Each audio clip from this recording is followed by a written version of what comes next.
নমস্কাৰ। এয়া আজি এটা নতুন ভিডিঅ'লৈ আহিছোঁ। ভিডিঅ'টো আৰম্ভ কৰিছোঁ মোৰ নাতি দুটাৰে। ডাঙৰ নাতি স্কুললৈ ওলাইছে আৰু সি তৎক্ষণাত দৌৰি পেলাই ওপৰত গৈ তাৰ ভায়েকক চাবলৈ গৈছে। ভায়েকে আকৌ কিনো বুজি পাইছে নাজানো, তাইডাল একেবাৰে টানি ধৰি আছে নহয়। সি তেনেকৈ টানি ধৰে, বস্তু এটা পালে পৰিম বুলি ভাবে নেকি, নে কি ভাবে জানো। সি মৰমতে ধৰিছে, টানি ধৰিছে। তাৰপিছতে আৰু যেতিয়া এৰা খালে সি আকৌ ভাল লাগিছে নহয়, ডাব্বুৱে আকৌ ধৰাই দিছে ভায়েকক। আৰু ভায়েকে আকৌ আহি গালখনতে আকুৰি দিছে এপাকত। তাৰমানে সি যি কৰে আৰু ই বেয়া নাপায়, তাৰমানে ইমান যে মৰম। তাৰপিছত যাব লাগিব, আকৌ ওলাই আছোঁ মই বিনুৰ লগত যাম পাত্ৰপুৰলৈ। তাত এটা বেয়া লগা কথাই আৰু এখন ঘৰ ভাঙাৰ নিচিনাই হ'ব আজি। আমি এতিয়া ছোৱালীজনী নাথাকে, এয়া ৰমণী গ'ল। ৰমণী আজি বেণ্ডেজটো খুলিব। তাৰ এমাহ পাৰ হৈ গ'ল। ৰীতাই লৈ গৈছে ই ৰিক্সাখনতে। আমি আজিকালি ই ৰিক্সাতে যাওঁ য'ত যাওঁ। এয়া বিনু আহিলে, বিনুৰ লগতে ওলালোঁ পাত্ৰপুৰলৈ। সেই যে মই ক'লোঁ ঘৰ ভাঙিব, ছোৱালীজনী ল'ৰাটোৰ লগত নাথাকে। তাহাঁতৰ এজনী বাচ্ছাও আছে, কিন্তু সিহঁতে নাথাকে। আৰু আজিকালি ছোৱালীবিলাকৰ কিনো হৈছে ক'ব নোৱাৰোঁ। আৰু ল'ৰাবিলাকো বেলেঞ্চটো নাজানে হ'বলা, সিহঁতৰো বেলেঞ্চ নাই। তাৰমানে এই ছোৱালীবিলাকৰো অলপ আজিকালি বেছি স্বাধীনতাটোও পালেতো, সেইকাৰণে অলপমান স্বাধীনভাৱে থাকি ভাল পায় নেকি, তেওঁ গুচি যাব।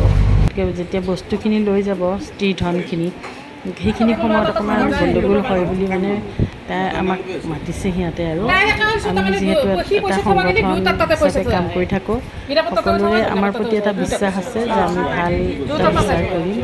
আমি সেইমতে আচলতে যদি নাথাকে, উপায়টো নাই, ধৰি বান্ধি টানি আজৰি কাকো কোনো ৰাখি থ'ব নোৱাৰে। গতিকে নিয়ক। আৰু মাইকী মানুহখিনিতো অকণমান কাজিয়া প্ৰিয়, কলহ প্ৰিয়। তেওঁলোকে আগৰ কথা খুচৰি থাকি ভাল পায়। আমি বাৰে বাৰে কৈছোঁ যে হৈ গৈছে ডিচিশ্যন, তেওঁ নাথাকে যিহেতু, আৰু 3-4বাৰ মিটিং হৈয়ে গ'ল। গতিকে আৰু এতিয়া আৰু সেই কথাবিলাক দোহাৰি থকাৰ কোনো কথা নাই, অৰ্থ নাই। কিন্তু গাঁৱৰ মানুহখিনি বুজি নাপায় নেকি, আৰু মহিলাখিনি বিশেষকৈ খুচৰি থাকে। তাৰমানে ইটো ক'লে তাই এনেকুৱা কৰিছিলে, তাই তেনেকুৱা কৰিছিলে, এনেকুৱা ইমান সময় লৈছে নহয়। তাৰ মাজতে আকৌ আৰু এজন মানুহ আহিব, তেওঁ আকৌ সুধিব এইটোহে কৰিব লাগিছিল, বাইদেউ খৰ ধৰ খৰ কৰিব পালে ভালেই পাওঁ, আমিতো নাযাবলৈ পালে ভাল পাওঁ। কিন্তু উপায় নাইকিয়া হৈছে। খং তুলি দিয়ে যে ইমান ধৈৰ্য ধৰি মানুহবিলাক কিয় এনেকুৱা মনে মনে থাকিলেও হয়। পৰিৱেশটো শান্ত, যিহেতু বস্তুবিলাক দি দিব তোমালোকক লৈ ল'বা। মনে মনে থকা গাঁওবুঢ়া আহিলে, গাঁওবুঢ়া আহিছে, সেইফালেও আহিছে।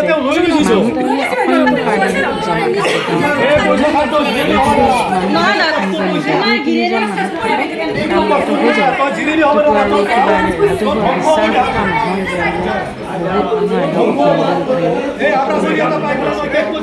তাৰমানে এতিয়া গডৰেজ উলিয়াইছে বস্তুবিলাক,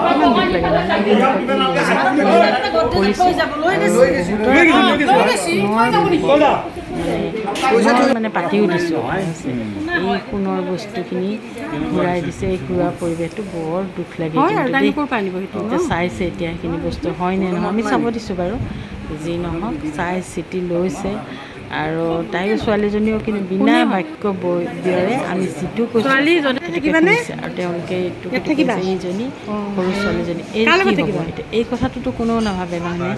এইটো খুৰাকে কিমান মৰমত লৈছে। অকণমান মানুহে যদি সহ্য গুণ, ধৈৰ্য থাকে, মানুহ সংসাৰ এখন চলাব পাৰে। কিন্তু একপক্ষীয় হ'ব নোৱাৰে সেইটো। যি নহওক এইখিনি কৰি আমাৰ বহুত দুখ লাগিলে মনটো। আমিতো নিবিচাৰোঁ ন, আমি ঘৰখন হোৱাটোৱে বিচাৰোঁ।